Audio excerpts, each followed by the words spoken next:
come out and Halloween Kills wasn't on the horizon, there'd be a lot more interest in this because nobody would be getting Michael Myers.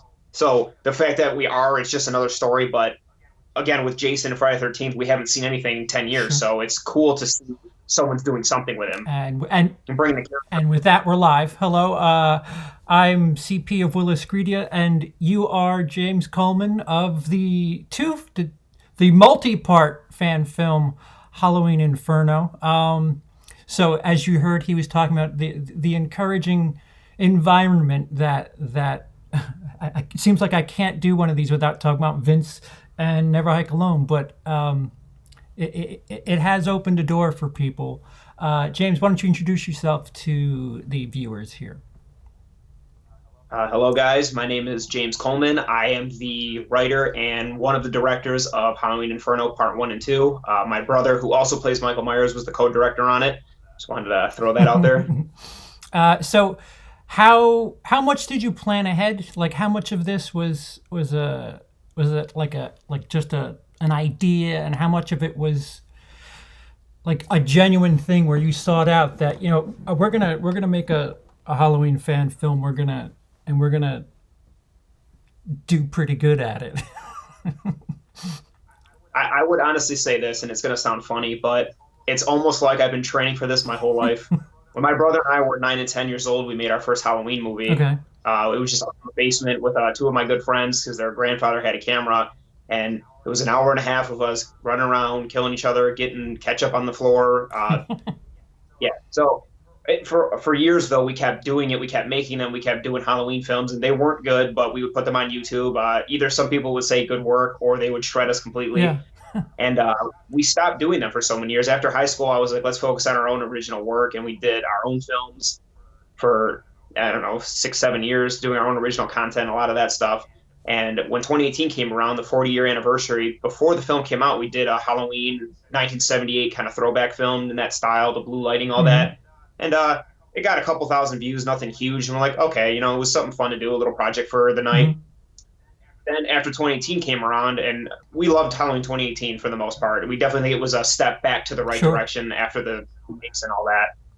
And I said, I have an idea. Michael Myers got caught in the fire. We know he's not dead. Let's just take it right from there and make this film. And I knew the idea was strong. I knew that we knew all the things we learned with lighting, camera, editing, all that stuff. It was like, let's apply this to a Halloween fan film and see what happens. And I got my whole neighborhood involved. I went to house asking, hey, can your kids be in this? I had people from high school I graduated with bring their kids and dress up in costumes. And on set, shockingly enough, I kept saying, guys, it's going to be huge. I promise you it's going to be Hmm. huge. I don't know why I felt like it would Hmm. be. I was kind of right. Yeah. And I thought, let's just take elements that we think are cool, like the tracking shots, the things that feel very Myersy. Yeah. And as far as fan films go, too, it's like I didn't want to focus too much on telling this big story because I know people don't want to sit through an hour and a half movie that's a lot of padding and characters they don't care about. They just want to see cool Michael Myers stuff. So Sure. yeah, we did it. We got Sure. our team together and went about it. Yes. So you brought up the tracking shot, which is something that I don't think I don't. If you get 10 people together, I don't think maybe five of them will understand the difficulty and the importance of pulling that off. And you do a oneer from outside a driveway all the way into the house and maintain this tracking shot throughout it. The two murders, yeah, two murders happen over the course of this same one shot. Did you know how much planning you would need to do that, and what was the choreography like on that? Because that's ambitious as all hell, what that shot you did. So how that came about was even in the script it says we're gonna do a tracking shot. Like that's basically what I wrote. And when we got there, we didn't have. I mean, we spent maybe $400 on the whole thing. Wow. And the day one is when we rented the HMI lights, and you could see that with the house and the sheriff's Uh-huh. talking. We had two HMI lights. The whole street was lit up.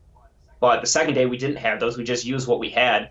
So there's some parts in it where the lighting isn't quite where we want it to be, but we choreographed it. Actually walked through it, and the camera we used was the Black Magic Ursa Mini Pro, but with the tracking scene, we ended up using the Pocket 4K. Okay. It's a lot lighter and it was easier to maintain. And I'm no Steadicam operator, but I've used it in the past when I needed it, and by chance, I think it was the will to want to make it Hmm. good. I was able to maintain it, and I would say I think I did a relatively decent job on Absolutely. it. Absolutely. And we did it maybe 10 to 12 times. Surprisingly, we actually made it through the first time. I couldn't believe it. I thought the camera would be flying all over the place, but we rented an Airbnb, Hmm. and that was a nightmare in itself because the house we were going to use fell through the same day, and we went the whole day trying to figure out what we were going to do for it. And uh, so I could say thank you to Sean Essler because he helped us find a house that day, a rental property. So we rented the house, and we actually went to the neighbor across the street and we're like, "Hey, can we plug into your house and get lights shooting this way?" Surprisingly, they were cool about That's it. awesome. We were like plugging through their windows and stuff, and yeah, we walked through it a few different times and try to figure out and like navigate how Michael Myers would come through, what he would do to the guy. And what's pretty cool is this didn't quite work out, but the guy who got the hammer to the head actually has a twin brother. So our plan was to dress him up all bloody, and when he steps out of frame, to pull the other guy back in. Huh. But he didn't end up showing up. So we had to put one side of blood on it. On one side of his face, there's blood, and then the camera side, it's not. So when he pulls him back in, you see it like he got hit, but he didn't. And then that turn with the girl as she's coming down the stairs, to trying to coordinate that, and she's relatively short, so trying to like bring the camera low enough to look up at her and then back to Michael Myers, and it worked out though. It was something that was ambitious and it was fun, but it was a pain to light because obviously we don't have Yeah. Yeah. a whole lot of money to Yeah, do it. if I could be such a punk, I would say the walking up on the driveway, there's not enough lighting, but lighting a tracking shot is you have way more credit than a lot of other people for doing it. But I mean, it still plays, and once you get into the house, it's fluid. It doesn't feel forced, which is quite incredible. Like I can name you studio pictures where it feels like, oh, they're doing that just because they're doing a tracking shot. This, all right, the actions here are, oh, by the way, there's a woman in the house. It rolls really really well. It's quite impressive. Congrats. Thank you. That's one thing too we wanted to add is uh, Inferno is kind of like Michael Myers is taking the audience for a ride, and it's like that death is coming, and you're powerless to stop it. And we just wanted him to say, "The camera's going along with me, and we're just gonna run through people." And that's one thing that we see a lot of, Mhm. especially in the sequels and a lot of fan films. They almost make Michael Myers clumsy and goofy. He's getting kicked around or knocked over, and I don't like that. I want him to be swift, like he knows what he's going to do and there's never a misstep. And like in 2018 they did it good, like the girl when she was pretending to cry, and she fooled him, so he stepped out in front of the gunfire, but he didn't go out like Jason in the beginning. And a lot of people kind of forget that Michael Myers is clever that way. He doesn't just walk into the damage. If they do catch him, it's because something happened or they outsmarted him by chance. Mhm.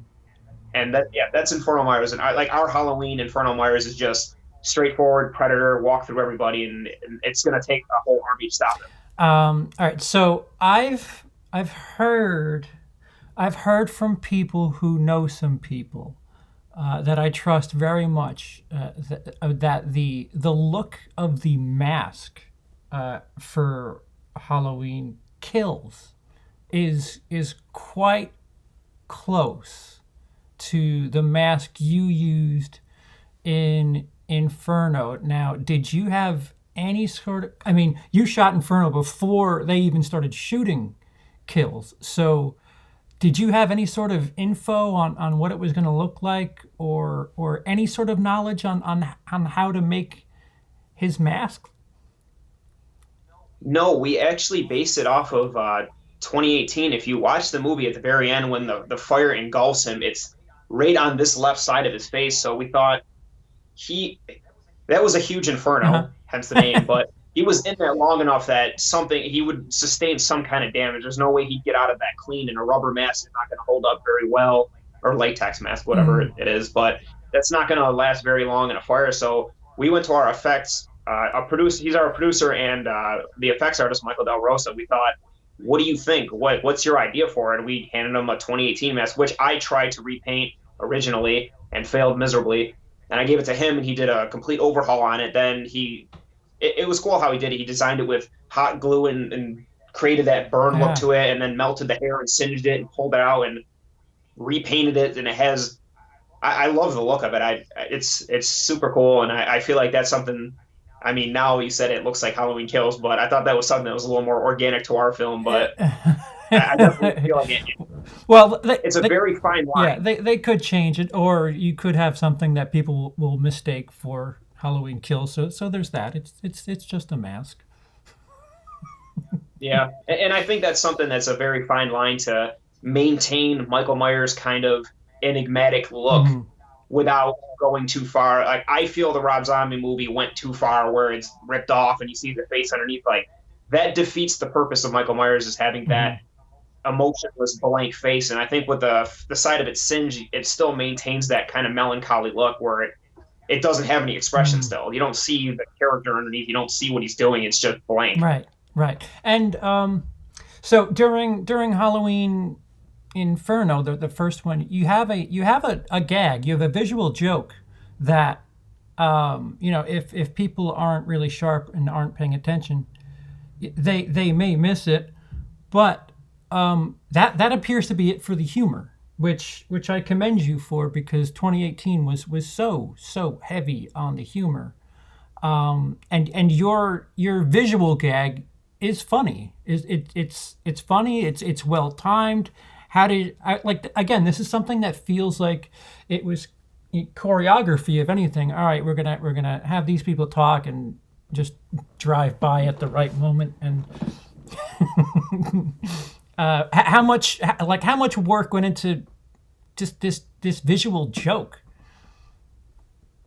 A decent amount. It was kind of choreographing when he would go by because it had to happen right when they said the line and him driving by at the same time and he couldn't hear it, so we're giving cues to people to wave him on and stuff like that. And the first few times we did it, we didn't have any light in the car, so you couldn't tell who it was. So then we had to do that again.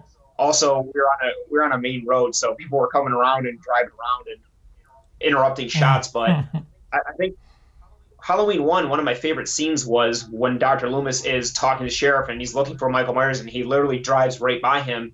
And I like the idea that Michael Myers is wearing this mask and you really don't know who is under it and it could be anybody. And that's the whole point of him wearing it. And again, that's something I think people lost is that Michael Myers just grabbed a mask to hide underneath it. And it wasn't any real like thought to it. It was like, oh, here's a mask. I don't want them to know who I am. Like there was a logical reason for it. Mhm. He didn't make masks in his closet. Yeah. He didn't, you know what I mean? He didn't think he was ugly. It was just, hey, I don't want anyone to know who I am and I can blend in on this day. That's a steady jab at Rob Zombie. Good job. Uh, Well, a lot of people say that. They're like, I see comments sometimes in the video and they're like, oh, the sheriff is stupid. Michael Myers drove right by him. And it's like, how would he know that that was Michael Myers? It's a guy, it's someone driving by in a mask on Halloween in a sure, van or wagon. sure, How would anybody know that? absolutely. That is pretty funny. I think that's too, yeah, the visual gag is, hey, he's right here and we don't know. No one Hmm. knows. Hmm. That was quite a decent job with. So, first of all, I'll give you a good credit on an actor that looks very much like the sheriff from 2018. Um, what type of budget were you working with when it comes to did you raise any money for this film, or was it out of pocket? So Inferno one and two are they're out of Okay. pocket. Inferno two, I had a few fans who reached out to me after we did the first one just to say how much they liked it. Hmm.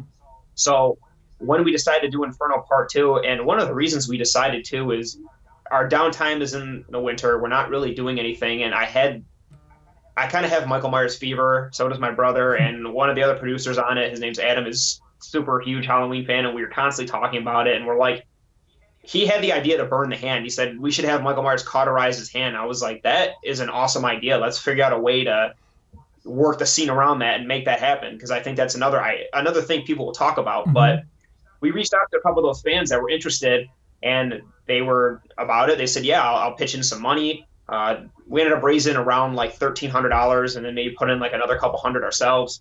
So I would say in all, the movie maybe had like $2,200 between part one and two. No shit. Wow. Congratulations, because it looks it looks way more expensive than that. That's for certain. What kind of equipment were you working with on? Well, we'll stick to one for a little bit. What were you working with on Inferno Part One? You had to have decent gear because decent gear or some incredible color grading in post. It looks fantastic. Well, thank you. And I would say it's attributed to my brother and I own a video production company, Okay. and we also partner with Knox Luna Media as another video production group, and Cody Dingfield, CD Media. Cody is he's a DP. Okay. I was the DP on the set, but we both were working camera back and forth, so it's a combination of both of us being creative. Mm-hmm. Um, that being said, he had the Ursa Mini already. I already have the Blackmagic Pocket 4K. We do a lot of weddings, so we have the gear, we have the lenses. You can see some of it's over here. I set that up so it would look cool. So with part one, we use everything we had. We used the Sigma lenses we had. We used the camera we had. The only thing we really rented was lights and Gearhead. A shout out to them. They were really accommodating. They rented us their older HMIs, so they weren't too expensive. Maybe like 50, I think $50 to $100. And we had two HMIs. And then most of the other lights were just things we had. Like I have airy lights, I have panels, I have stick lights, whatever we can use to film the scene. And Mm. there was a lot of people that were willing to help too. Like the wagon you saw, I had worked with. We had shot a film over that summer, and we shot on his land. His name is Paul Lamarty, and I was looking for a car. I just wanted an old '80s car that had the flat bench seat, so we can have Michael Myers pop up in the Uh-huh. back. Uh-huh. And he said to me, he's like, "What about my wagon?" I'm like, "You have no idea how perfect this wagon is." He's like, "Absolutely, let's use it." And he ended up replacing the seat with a bench seat so we could do it for the movie. And that's going to be Michael Myers' car going forward, which is cool. And I think it's a cool little throwback to have it in there. Sure. Sure. It And then also the cop car was another someone else that had that old, not old, but they had that I forgot what it's called now, a Dodge something, the newer police car you see where the cops Oh are yeah, hanging out in the beginning. Challenger, Charger, Dodge Charger, Challenger, or something yeah, like that. Yeah, I know what you're talking Charger. about. It's a Cho word, whatever it is. Yeah, I know it's a Dodge, Yeah. but that's a retired police car. And he's like, yeah, man, like definitely come by. And he actually helped with part two, finding more cars, like the old '78 car when the cop is in that one. Mm-hmm. So, and what's really cool is talking to these car people, these I would say car enthusiasts, is they're very much like a filmmaker. They have a lot of knowledge. They are very interested in their hobby, I guess, or their something that they're passionate about. And it's cool talking to people where, hey, man, I can ask you about cars and you can give me kind of pointers on that, and I can kind of give you my take on films and what I think. And it's cool to meet people that have enthusiasm about something. That's neat. That's really neat. Um, so the so for Inferno Part Two, what improved? Had anything improved as far as the equipment you were working with? Yeah, it did. This time we were like, you know what? We're doing the flashback scene. It's going to be in 1978. So Cody, again, Cody is very knowledgeable and he's a very talented guy, and he knows a lot about lenses and camera stuff. He's very technically sound. So I said to him, like, I want to capture that look. And another shout out to Expressway Cinema Rentals. They were really cool. They let us come in and try out their gear, and we ended up renting vintage prime Cook Mm-hmm. lenses to get that old school look. We actually went through a few different rentals. We tried. We wanted to do anamorphic at one point. We were going to do anamorphic with the GH5, but the anamorphic that we rented, we figured out wasn't actually legitimately an anamorphic lens. It was a converted photo lens to anamorphic. Mm. So we ended up not deciding not to do that. So we shot with the vintage Cook lenses, which, I mean, I think you could tell in the opening 1978 scene just looked fantastic. Yeah, yeah, yeah. And you decided to use, well, I would consider a considerable amount of actors. Was that a choice? Was that it? Just to get more people involved, more as a director, that's more blocking. That's more days. Uh, was it a choice? Was it a part of the script? Was it something that after you did one, you said, you know what, let me open the doors a little bit, get some more actors in here. What brought you to include more characters in this film? So this is going to sound kind of strange. I originally had my first idea for Halloween Inferno Part Two was going to be about. This is before I ever heard that Sheriff Brackett was returning. I thought, hey, what if Sheriff Brackett had a son that worked for the police station and he was part of the bus transfer when Michael Myers was being transferred, and he and the whole idea was that he tells his dad we're transporting him, and his dad's all freaked out about it because he went through it all. And then he gets a call that night, and his son's telling him that it all went to hell, and he's out. And then you see Mike Myers approach him and kill his son, and then the movie would be about Brackett going after him. And then when I heard Brackett was returning, I'm like, crap, I don't want to do that then. So I thought about it, like, what can we do to bring a new character into this? And then Lily Hawkins formed, and I wanted to bring a little more humanity and humility to the Barker role because I don't know what they're going to do with him in Kills, but in Halloween 18, he kind of seemed useless, and I don't know why they didn't just make Will Patton the sheriff. It would have made more sense. Right, exactly. That being said, in Inferno 3, you kind of see, I don't want to give anything away yet, but Barker definitely gets chewed out by the state police when they show up for not taking it seriously. And then Lily finds that out as well, and things kind of go a little awry. But yeah, I thought just kind of developing more and kind of taking the storyline and making it more our own and adding the woman that comes running up to the car and how Hawkins is involved and just stuff like that. I know we kind of added a kill that wasn't supposed to be there, but my idea was Michael Myers got up and just kept doing what he was doing in 78 until eventually, like you see in the movie, he gets caught. He didn't see it coming. That's why he looks confused when the police sirens show up. What was your shooting schedule for both films? Halloween Inferno Part 1 was only 2 days. Okay. So it was kind of crazy the first day. That's actually my house in the beginning that they're at. So we shot that whole scene, lit the street and everything like that. And we had probably 50 people there. And it was pretty cool because I don't know, it felt really like a big movie. And all the neighbors were coming out and checking out. Hey, guys, come on down, just be extras, whatever. So we had set up all the lights like that, and we cruised through that scene, packed everything up, put it in the trucks, and then drove to the next location, which was my brother's wife's mom's old market. And then we set all the lights up there, got that scene all running, and then shot that scene where the guy gets choked in the car and Michael Myers steals it. And that was it, day one. And then day two was all in the house, the tracking shot, everything like that. And yeah, I mean, it seems like we were there a lot longer, but we become so used to having nothing at our disposal that we're pretty good at cruising through scenes. And our team, and I'll say we become very efficient, and it's something I'm really proud to say that we can really pull off a lot with nothing. It's really impressive that you did the tracking shot in one day, and choreographed and like that. What'd you say? You said 8 takes of that? Uh, we actually we actually ended up using the fourth take was the one that was the good one. So we were all like, I can't believe we actually pulled this off so quickly. Like we were all, well, we were like, oh, let's just keep doing it. And then it progressively started getting worse. So we're like, you know, I think let's just stop. We've run ourselves into the ground. and I'll give a shout out to this. Janae, the girl, and my good friend Stefano, he was actually the one that him and his brother and my brother were the ones we made our first Halloween movie. And I tell my friends all the time when we do these, like, come on, guys, be a part of it. It's something we grew up doing, and it's kind of like our thing. So when I say Coleman Films, it's definitely my friends, and I want them to be a part of it. And he was, we went to our effects guy, Mike, and he just has tons and tons of props. And we were going through, and we found this yellow foam hammer, and he was like, "Oh yeah, I'll paint that up, no problem." And within a day, he comes with this legitimate looking hammer, looks like it's straight from Lowe's. And they were cool.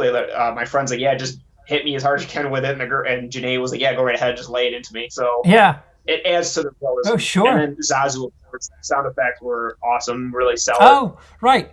So Zazu is somebody I actually met at Fear NYC.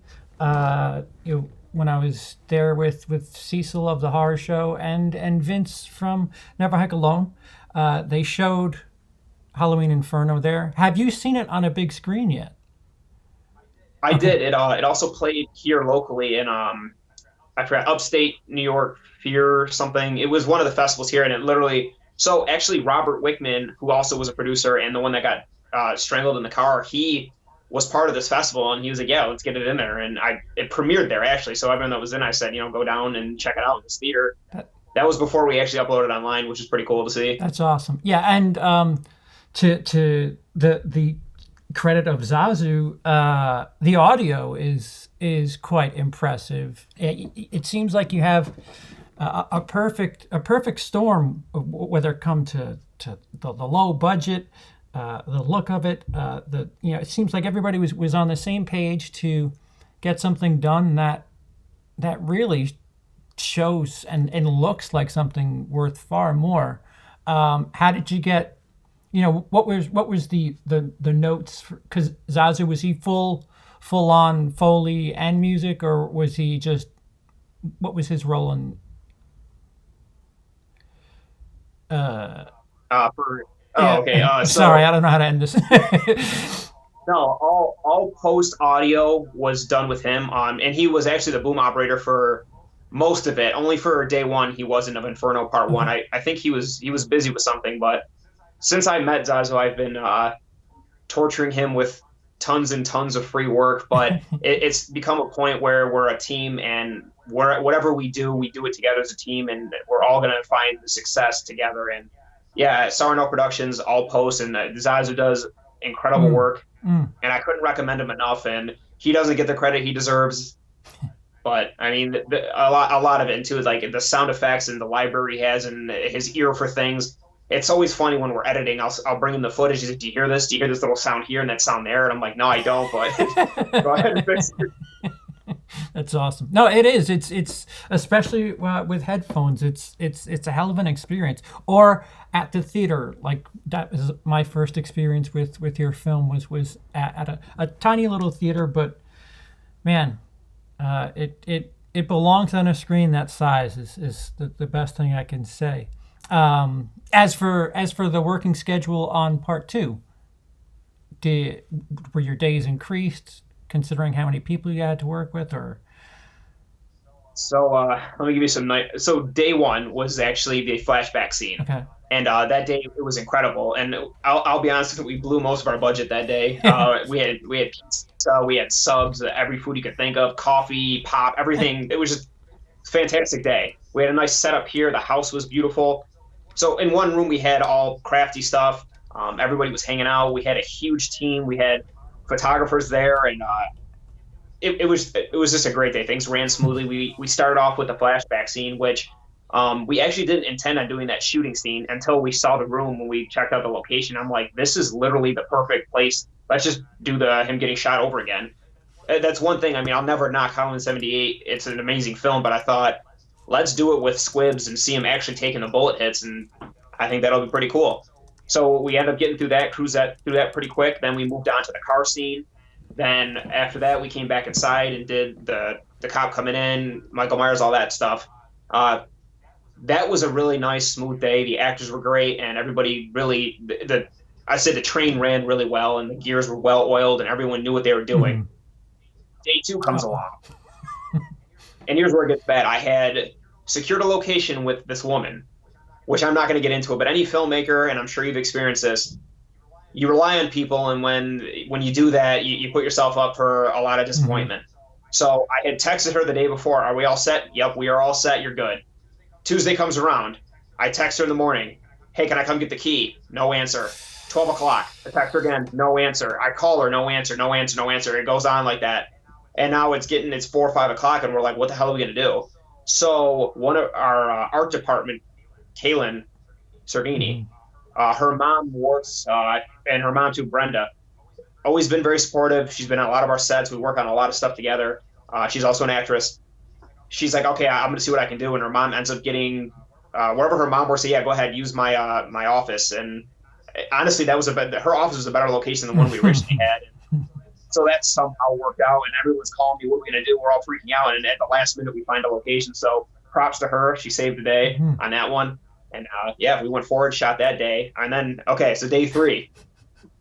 And I feel bad about this because Bill Smith was an actor that we had hired, and we ended up having to cancel the day because of how bad the weather was. So I apologize to Bill for that, and we're definitely going to get him a part in something. Hmm. But we had this location; it was an old like industrial kind of barn, and it had incinerators in it. Hmm. And that day, out of nowhere, it becomes negative 10 Ugh. degrees. It starts hailing. It's pouring. We have HMI lights outside getting absolutely destroyed. So we wrap it in tarp. The tarps melted onto the Oh. lights. The roof was tin, so audio was just unbelievably Uh-huh. terrible. It was freezing. And after like four hours of it, I'm like, you know what, guys, this isn't working. It's awful. I'm just gonna I canceled the shoot completely. We lost some money, Yeah. unfortunately. Yeah. Our the chief lighting guy Cody was really mad because he lit the scene beautifully. Like it looked incredible, and he was all pissed off at me. But I was like, there's nothing I can do, man. It's just a bad day, and you got to know when to say we got to recoup, figure things out. But it's a good thing because I was able to go home and rethink the scene, and I wanted to add some more characters, and I changed the scene a good amount to something different, a little more Myersy. It felt a little more Friday 13th, the other scene before Hmm. that. So I think even if it went well, I probably wouldn't have liked it anyway. So maybe it was some other force telling me that, you might need to rethink this or we're just going to ruin it for you. Mother Nature was telling me that, this isn't going to work. um, so moving forward, are you comfortable with these financial restrictions, or would you like to have, just a little bit of financial flexibility to you know do this a little bit less stressfully? In other words, I guess I'm asking if you're open to opening the door to crowdfunding, because I'm pretty sure you have a fan base already that would love to help. So we actually do have an Indiegogo right Okay. now, and this is up in the air, but we are reaching out to some actors, some names to try to get attached to the project to hopefully get the funding going. Hmm. But my team and I have been making movies for so long with nothing. It's almost at the point right now where I don't really know what I would do with money, but to have that kind of fallback to say we need this or we need more people or we need this person here or that person there or this equipment or this lighting setup. We rented a sky panel for the cop lights, and that alone was like $250 for the day, and like that adds up. And my brother and I we're notorious for throwing our own money Hmm. into it and saying, you know what, screw it, let's just make it. It's our art. We love Yeah. it. And then all of a sudden coronavirus hits and we're like, crap, this is why you're not supposed to do that. But I mean, there's a lot of cool things that we want to do with part three that I don't think we can do on the cheap end. We need the money to pull off what we want to pull off. And I mean, I just hope the fans enjoyed it enough to say, let's throw them $10, $50, Yeah. whatever they want to put into it and be a part of it because I'm a huge Halloween lover and I mean, I don't know if I'd say I'd give to a project, but if I liked it enough, I hopefully they do. I don't know. I appreciate anyone watching or just being a part of it or even reaching out to me and saying they like it or sharing the page, whatever it takes. It's really cool just to know that Sure. people like what we're doing and they trust that, hey, these guys know Halloween, they know Michael Myers, and I like what they're doing with Hmm. it. You mentioned the infamous virus that's shutting us in. Has that altered your schedule at all? Did you have anything scheduled relatively soon? So my brother and I shoot weddings, and Oh. they're starting to cancel, Uh-huh. and that's one of the big things for our income. So things are happening. We actually potentially were going to shoot more of Halloween Inferno Part Two and have another scene that was going to elaborate more on Cindy's character, but yeah, that happened. So I thought, let's release what we can release. But that's another thing too is having that money to continue that quality.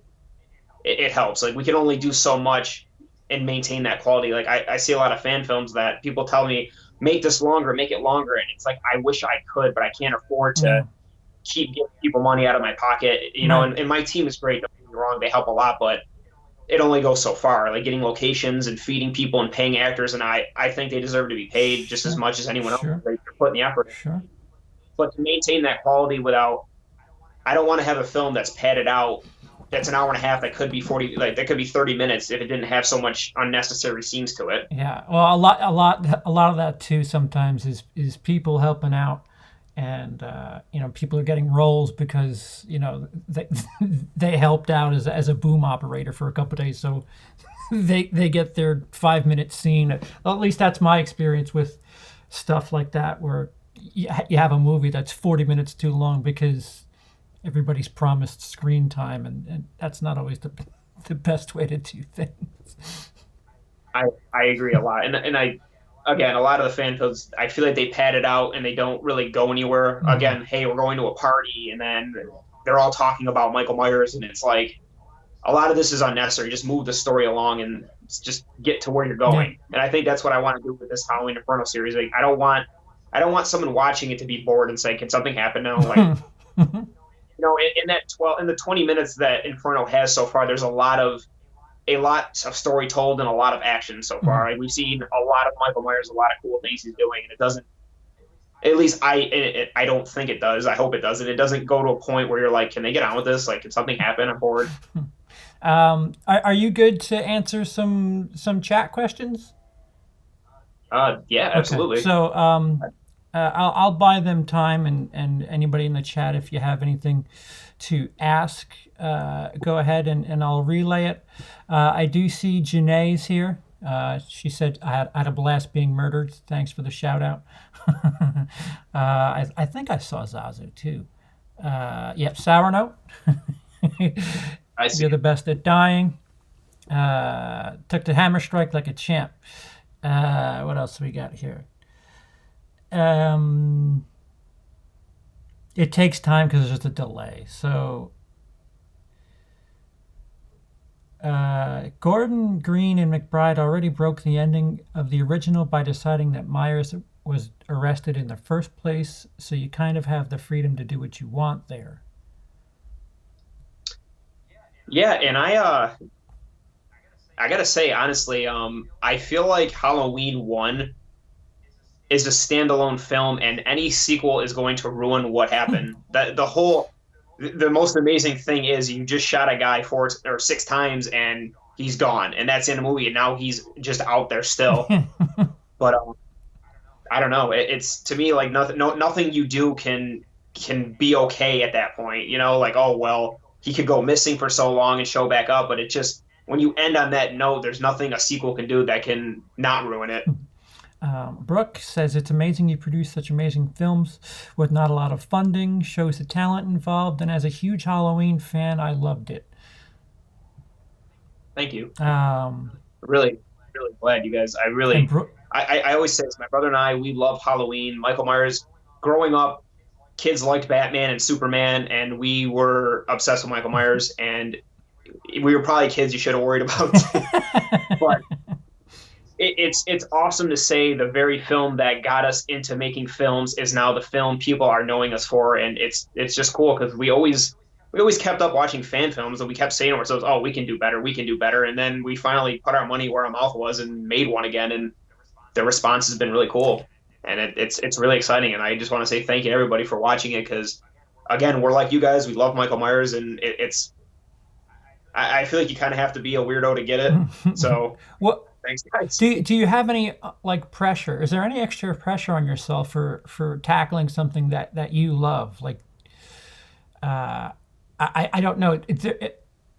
I would be nervous doing a Friday the 13th film because I love Friday the 13th.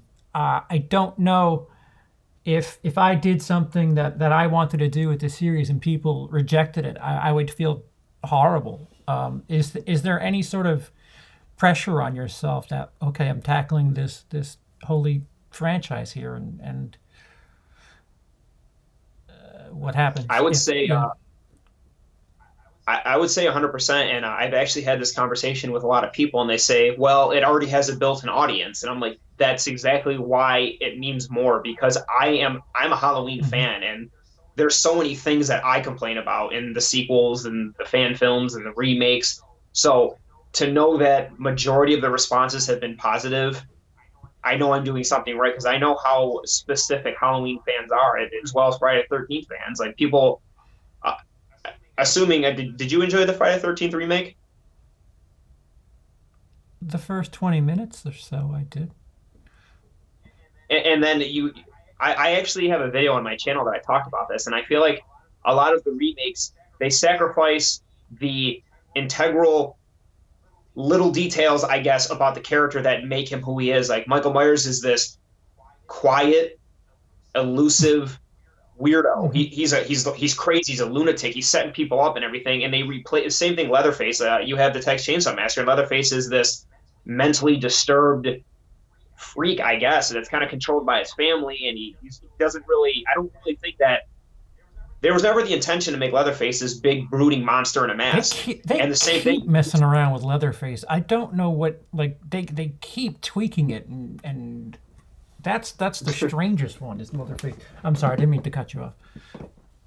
No, no, not at all. But I feel like if you were to take these remakes and replace, if you put Michael Myers in the Friday 13th remake and the 2000 Rob Zombie's Myers, the remake of Jason, the remake of Leatherface, and put them all in a different movie, nothing changes. Like the characters just become a big scary guy in a Yeah, mask, and there's no little details that make him him. Like it's not Michael Myers anymore. It's just a big scary guy in a mask. But it's like, oh well, we got the costume right. It's like yeah, but you're not getting the character right.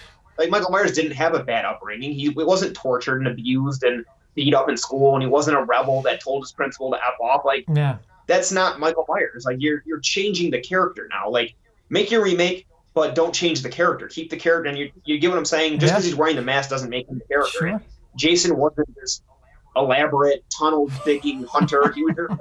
That's not Jason. And Leatherface was not this big wrestler that like almost, Leatherface almost seems like this brilliant, scary man to me, and it's like that's not what he was Mm, in the original. He wasn't like right. that. Just because you give a guy a chainsaw doesn't make him Leatherface again. So Jacob says Guillermo del Toro said that filmmakers carefully or filmmaking is carefully orchestrated accidents. That's a big part of making a movie is rolling with the punches, such as weather, tech issues, etc. Do you relate to that? I believe you just kind of said that you did, sort of. Um, Absolutely, and I think there has to be this willingness to die for your art. And I don't mean to sound pretentious with that, but we've been out in thunderstorms, we've been out in Mm, snowstorms, just trying to make something. And we said at some point you sit down and you're like, what the hell am I doing right now? Like, why am I putting people through this? I've been on sets where people are like, I can't be out here anymore. I'm covered in blood. It's 10 degrees out. This is absolutely terrible. And I'm like, don't worry, we almost got the shot. We almost got the shot. And I don't blame people for saying this is terrible, man. And again, a shout out to my actors. Like you said, the sheriff looks a lot like the original mhm. one, Isaac. Isaac was one of the first real actors I worked with, and I mean, I love it. We became good friends over the years, but just having him on set, and when I saw Halloween 2018, I'm like, man, he really looks a He lot like him. So does. I thought, dude, I got this part for you, and it's perfect. And everyone has been saying, man, how did you get this guy? Just by chance, it worked out. Zach asks, I'm glad that you found a way to continue the Hawkins storyline. You created a new character and resolved a big flub, in my honest opinion. It was a smooth transition. Great job, Zach. Guess more Thank of a you. compliment. Yeah, thank you. I appreciate that, and I agree. Again, I was telling, we were talking earlier, and I said I think the Laurie Strode storyline has kind of hit its peak, and I think we all want to see something new. I still think we want to see the same Michael Myers, but we don't want to see him going after the same person over and over again. And I mean, personally, I loved Halloween 2018, but it really is just a kind of restructured Halloween H2O, Yeah, yeah. and it really goes. It kind of goes the same way to an extent, and I don't know. I just want to see something new. I want to see new characters, and I want to see the havoc that Michael Myers has caused to other characters and other people of Haddonfield. Because the metaphor that evil or death has come to your little town, I like that, and I want to see the town's experience with Michael Myers. It's not just Laurie Strode. I mean, in Halloween 2018, he killed like I don't know, almost 20 people. Like, what are the repercussions Sure. of that? Whose mother was that? Whose daughter is Yes, that? Whose kids are yes, these? Like, I want to see more of that. yes, And absolutely. Halloween two kind of touched on it, but then we lose Brackett. Like, wouldn't you rather like to see Brackett going on a rampage trying to kill Michael Myers over Laurie Strode crawling around the hospital for an hour and a half?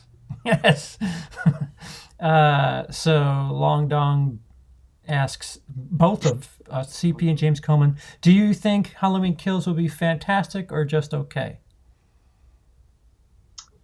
Um, I think there's going to be a lot of cool elements like 2018, but I really hope they dial back the humor. Mm. I didn't really find it funny, and I felt like a lot of scenes kind of fell to the wayside when it could have been great. Like I was telling him earlier, the entire babysitter and Michael Myers just sitting in the closet just seemed out of place and dumb. I don't know why he was sitting in a closet. I get he's the boogeyman, but he's kind of hiding in perfect light. He's not in the dark. He's not hiding very well, and I don't know what he was doing in there. And then the kid's making a joke out of his babysitter being slaughtered when that would be the most traumatizing thing a kid could see. And I feel like making Michael Myers scary was kind of the point of bringing it back. Mm. So I don't know why they added humor in there. I don't think it worked. Hopefully, Halloween Kills kind of the way it goes now. Like Michael Myers just escaped the fire, and our our intention is that he was damaged, he was burned alive, and now he's just enraged and just going on a killing spree. And there's nothing that's going to stop him. And I hope Halloween Kills kind of follows that method, I guess. Yeah, and I have strong confidence that I will enjoy the movie. Nico, any idea that you couldn't fit into the film so far because of the budget? Well, I don't want to give anything away, but part three has a very, very expensive scene to pull off. And I wish I could tell you guys, because I know if you guys see it, you would absolutely all have a meltdown of how cool it's going to be. But yeah, I mean, Halloween Inferno Part Three. If we're able to raise the funds for it, it's really revved up, and you're really going to see some really insane Michael Myers moments. But yes, there definitely is some things that, due to budget restraints, we can't do. That's why we're trying to do the best we can for what we had. But again, if we can get the money, then we're going to do a lot more cool stuff. Yeah, this is where it helps. If you're a fan of what's going on, yeah, the dollars help one way or another. Uh, Yeah, guys, if 20,000 people gave us $1, we'd have it. exactly. Halloween Inferno and Halloween Night are great examples of how you do a fan film, which are done by fans who really understand the franchise and Michael Myers. And that was more of a statement, I guess. Thank you, Ken.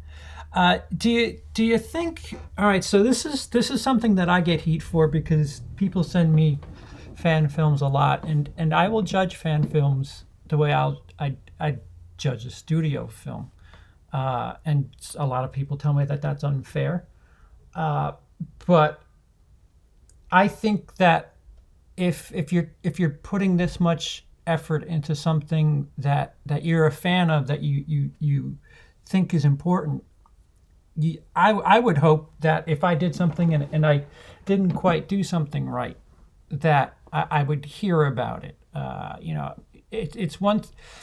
I guess what I'll turn this into is a question: how much knowledge of film do you think is necessary to create? I would say a lot, and I here's my perfect example of it is we made films as kids, as teenagers, and you can see the difference of, my brother and I have worked on big sets, small sets, our own sets, $1 million Mhm. sets, $100,000 sets, and then no budget sets, and it's picking up these little intricate details that really make a movie flow, like understanding shot Mm. composition and how to run a scene, how to light a scene. And you look at our stuff even 3 or 4 years ago, and it looks totally different because you learn. I feel like you learn a little something from everybody, and bringing on these talented people that I now work with. Again, Knox Media or Knox Luna Media, Cody Dingfield, Michael Del Rosa, Sourno Productions. All of these people watch films, they work on films, and they see things. They have ideas, and when it all kind of culminates together, you get something really cool. And I don't like to say that Inferno's a fan film. It is, but we're not just fans. We're filmmakers making a Halloween film, and we have that. I guess that extra step and that extra knowledge to say we know how to make it look. We know how to visualize it. We have the vision and how to accomplish it. And Mhm. I see a lot of ambition with these Halloween films, and I know they want to make something great. I think it's a lack of understanding, maybe the franchise, because people watch my movie and they don't understand like what's going on or why Michael Myers is doing something. Yeah. Like some people think him burning his hand that he's torturing himself, and it's like that's not what's going Right. on. It's him cauterizing this wound, and some people aren't familiar with all the films or where it falls in the timeline. But and I think a lot of people, like I said, they fantasize about what Michael Myers is, and a lot of people kind of apply their own thoughts to him when he's not necessarily this, oh, I'm going to show up and just start slaughtering people, or I have this.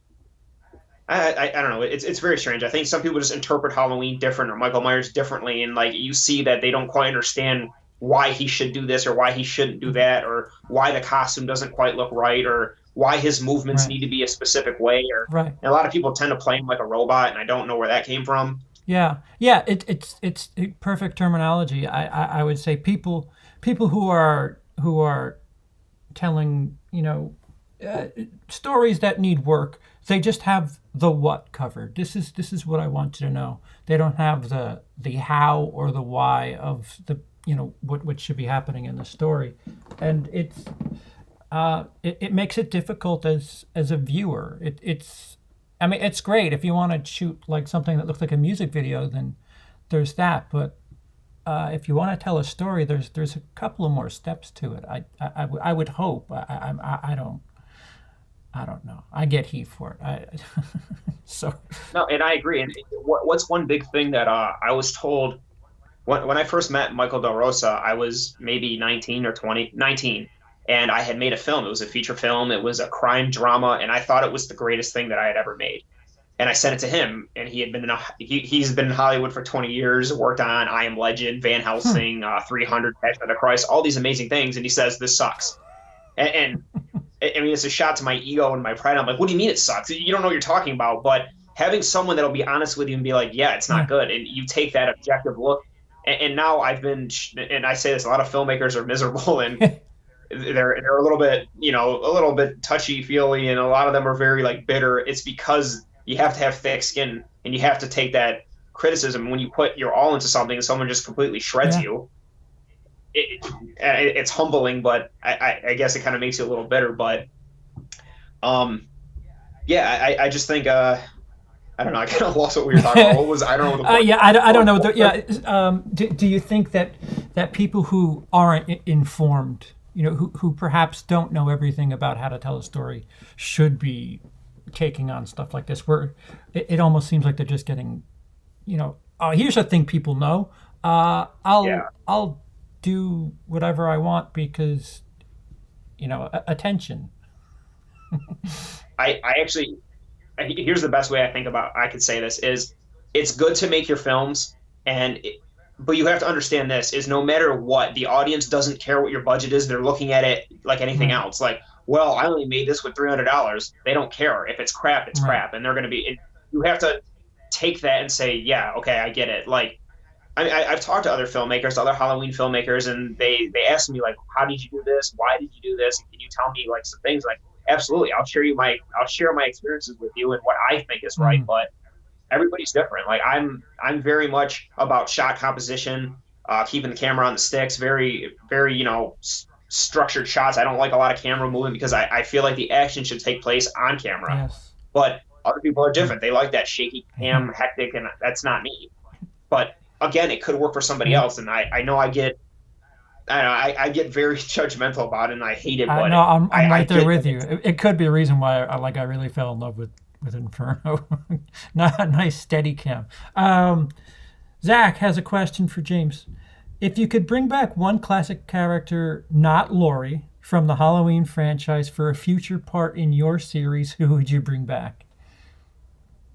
I'm going to say, do you mean an actor or do you mean the actual character? Yeah, and he has hashtag But if that were Dr. the case, Chalice.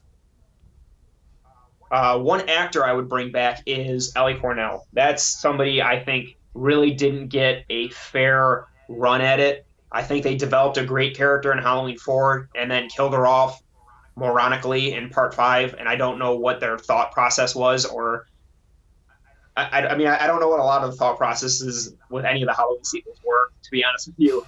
But especially that, like, you developed this great character who survived Michael Myers only to get killed off in the first 20 minutes of the movie.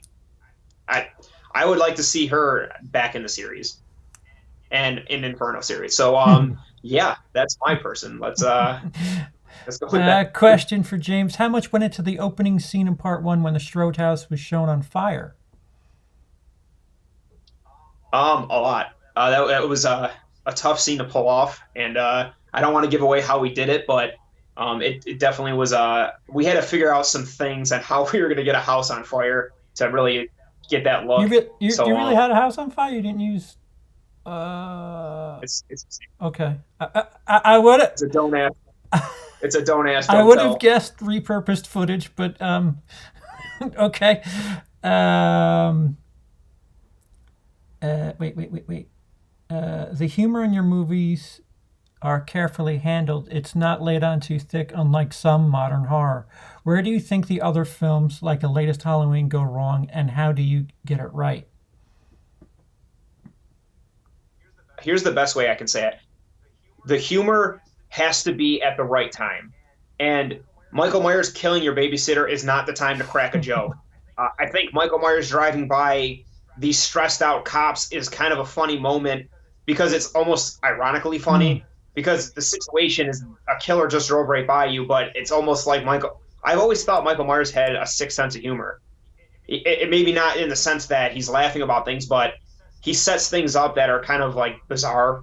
In Halloween one, where he undigs his sister's grave and sets up a body in the bed, like in a way, isn't that kind of humorous? Or he hangs a guy up on the wall with a knife and is checking it out, like looking at his own work. Like in some sense, I feel like Michael Myers does things just to screw with people, and maybe not to be funny, but just because he's a lunatic. And I think that's one thing that they really forgot in the sequels, that Michael Myers is a crazy person. He's in a mental right, hospital. right. Like this person is unhinged crazy. And I like the idea that Michael Myers is kind of a little bit sadistically funny to himself. So I just think that you shouldn't don't break the tension with humor, because that's what I think Marvel does a lot, and that's something that throws me off the movies. Mm. A lot of times something serious is going on, and Captain America makes a joke, and it's like, that just took me out of the scene. Like I'd rather see the devastation than someone thinking it's funny because it's not. Yeah, yeah. Somebody asked if you think Art the Clown would beat Michael Myers. Do you know who Art the Clown is? I do Okay. know who Art the Clown is. I do not think he would beat Michael Myers. You guys got to understand, I am a huge Halloween fan, and no matter who Michael Myers is facing, I believe he'll find a way to win. And that just might be wishful thinking, but I know they were going to do Michael Myers versus Hellraiser at one point, Mhm. and logically Hellraiser would win, but I can't in my soul say that. So Michael Myers wins no matter what. Pete jumps on to the topic. He says, "Yeah, the moment you make the joke of your killer is the moment the audience will too." I don't think they were making a joke of Michael Myers in that scene. I think they were just making a joke of the situation, which it shouldn't be made at that moment. At least that's what I think. I don't think they were making a joke of Michael Myers. I think they were making a joke. Hey, there's this hectic situation where my babysitter's getting killed, and I'm gonna crack jokes. I actually, to elaborate on that, I think one of the big problems with horror movies now is the false tension and the false scares, the fake jump Mm, scares. One, and using Halloween one for example, when Dr. Loomis is standing by the house and Brackett grabs him and it scares him, the character is scared. There's no music to cue us to be scared because we're not supposed to be afraid of this mm, person. But in a lot of movies now, they'll have these jump sounds, like a cat mm, jumps out and there's this big zinger mm, sound, and it's like, wait a minute, you're telling me as an audience not to be afraid of that when I shouldn't be. So then when the sound happens later on with the killer, it doesn't mean anything. mm. And to me, it's a wasted scare. Like the themes, the music, the cues should only be used when it's actually a serious moment. Like it's okay for the characters to screw around with each other and scare each other, but the music shouldn't play into it. Like Halloween Resurrection is a huge example of that nonsense. Like she screams and the ball blows up because something dropped. And there's a huge music cue. Like what are you thinking? Like who thought that was a good idea?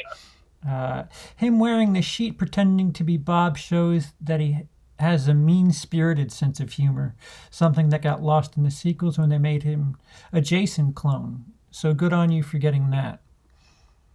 Exactly, and that's what we wanted to do with Inferno Part Two. When he set the guy up in the chair to be turned around like that, he set him up, and it says "Happy Halloween" in front. I don't know if you noticed that. It was supposed to be like, oh, this guy's. We actually originally wanted him sitting there watching TV, but we didn't have a TV from the '70s, so we had him sitting there with the Happy Halloween in the background. But I think that's what Michael Myers does. He's weird, and you don't really get why he's doing that. Why did he put him in a chair? Why does it make it look like he's just sitting there waiting for somebody? And same thing. Like, why did he put a sheet on his head when he could have just walked in and killed her? Because he likes to screw with people. That's my thought. So, an important question is to ask James if he would be Michael Myers' lover. um, I don't know. I feel like in some sense I already am.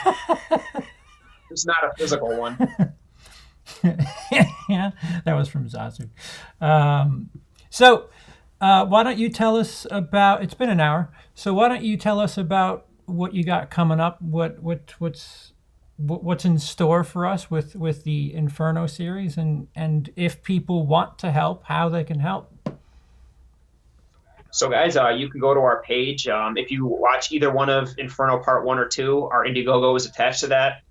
I'll tell you guys the truth. My brother and I are terrible at marketing. There's a reason why we stay behind the camera. Can't act.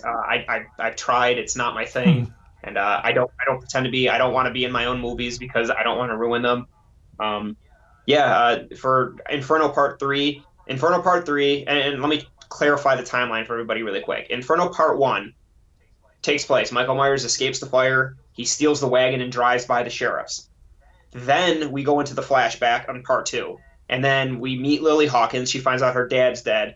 Then he kills the guy with the axe, burns his fingers shut. At that moment, you'll see this in Part 3, he walks back outside and gets back into his car. Cindy and the guy with the axe in his chest are the neighbors to the people who get killed with the hammer. So Part 3 will take place right around that. I'm just going to give you a little bit of heads up. Cindy hears commotion from them arguing outside.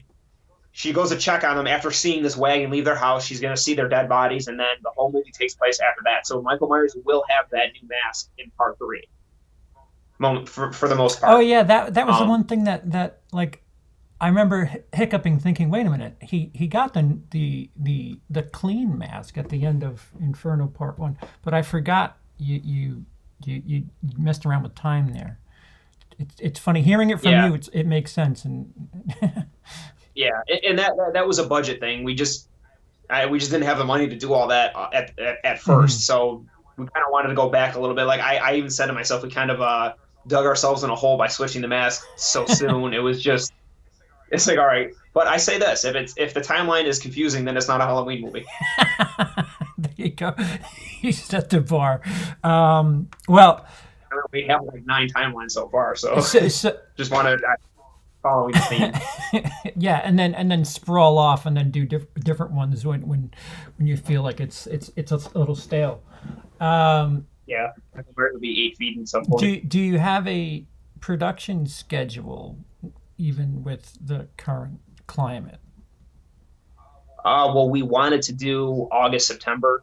I don't know. Yeah. Honestly, I don't know. And I'm in New York, and every day they push it. Now it's May 15th that we're quarantined. It was April 30th. I don't know what's going to happen. Again, hopefully, everyone, hopefully you're all being safe, and hopefully you're all doing okay. I know it's a tough time for everyone. So I wish that we could be working on content kind of to give you guys something to look at and something to enjoy. And I know there's a lot of rumors going on that Halloween Kills might get pushed back too. So I don't think so. I hope not. But if it does, I hope if it does, then we'll work on Part 3 so that you guys have some Michael Myers in your life. Well, okay. So thank you so much, James, for taking part in this. Both Inferno and Inferno Part 2 are free on YouTube. So your website's name is James Coleman, right? Isn't that the name of the YouTube page? The YouTube page, yeah, you can just search James Coleman or Coleman Films. It'll come up. Okay. All right. And if you guys do some digging, you can probably find some of our old Halloween movies. They're not. So you can see how far he's come. Yeah. So any last words for the audience, James? Guys, everyone, thank you for watching. Thank you for checking out our series. I'm really glad that we've gotten some fans from this, and the reception's been awesome, and we really appreciate the donations that we've gotten that will come. Hopefully you guys want to see more. If you have any questions, ask us in the comments. We're usually very good at responding. We've had a great time doing the Inferno series, and That is about it. That's all I got. That's good. Thank you so much once again, guys. We'll see you maybe after Inferno 3. Maybe we'll get James back and discuss it then. That sounds good to me. Okay. There's a date. So we'll talk to you guys in a couple of months.